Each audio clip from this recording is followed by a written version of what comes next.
That's correct. So you know the information, you're just not willing to reveal it. So you know all about their information. The record should state. When a government official sits before Congress and refuses to answer, that silence becomes the loudest thing in the room. Someone just got caught choosing loyalty over transparency. Watch what happens when oversight hits a wall. My conclusion is that you believe you are above the law. And my only conclusion is that we still want the information. We are here for oversight, that our next step would be to subpoena you. But that's a disappointment to me, because when I voted for you, I thought you said you would be transparent, and it looks like you're specifically hiding this information from us. And I just one other thing to note is that, again, as we go through forgiveness and the SBA then starts to look at these loans, that's when hold codes can arise as well. Under those circumstances, we'd be happy to continue to work with your staff to provide further information. But again, SBA at this point in those loan processes is obviously relying on the attestation of the borrowers as well as the lenders. So today, no plan. This is the moment the entire exchange was building toward. A senator who voted to confirm this administrator, extending trust, extending good faith, is now being stonewalled by the very person he vouched for. That is not a bureaucratic delay. That is a calculated refusal. The loans in question went to an organization that by federal statute should have been ineligible. And instead of transparency, Congress is getting legal deflection dressed up as cooperation. The subpoena threat isn't theater. It's the only tool left when oversight is treated like an inconvenience. What does it tell you when an official knows the information, admits the information exists, but simply won't hand it over? Drop your answer below. Is this obstruction, or is this standard Washington? Planned Parenthood has been forgiven. No Planned Parenthood loan has been forgiven. That's correct. So you know the information, you're just not willing to reveal it. So you know all about their information. The record should state you're unwilling to give the information to Congress.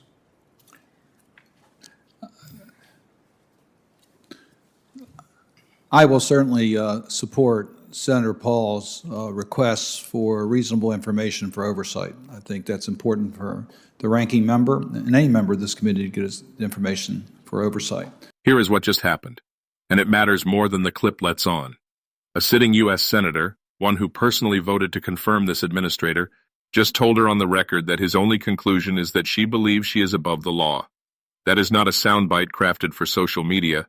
That is a senator exhausting every other explanation and arriving at the one that remains. The issue at the center of this exchange is not abstract. Planned Parenthood affiliates received PPP loans, loans designed for small businesses devastated by a pandemic, distributed through the Small Business Administration. The law had clear eligibility requirements. One of them was a size standard. Planned Parenthood, as a national organization, was not a small business. Multiple affiliates applied anyway, and the SBA processed those loans. Now Congress wants to know what happened. How many affiliates received funds? How much? Whether forgiveness has been granted. Basic oversight. The kind of transparency that the administrator during her own confirmation hearing pledged to provide. But here is what nobody is asking loudly enough. Why is this information being protected at all? If the loans were legal, if the eligibility was determined in good faith, if the forgiveness process is proceeding correctly, what exactly is the risk in disclosure? Transparency only threatens people who have something to lose from it. That is not a partisan observation. That is logic. Think about what this means if you are sitting on the other side of this. If you are a small business owner who applied for a PPP loan, went through the documentation requirements, and either qualified or didn't, you are watching an oversight hearing where a federal administrator refuses to tell Congress who received public money, your tax dollars, distributed through an emergency program, and the person overseeing it will not answer. Why now? That is the question. The forgiveness process is still underway. The administrator made that point deliberately. She noted that no Planned Parenthood loan has yet been forgiven, framing it as a reason to wait. But that framing inverts the logic of oversight. Oversight exists precisely to scrutinize decisions before they become permanent.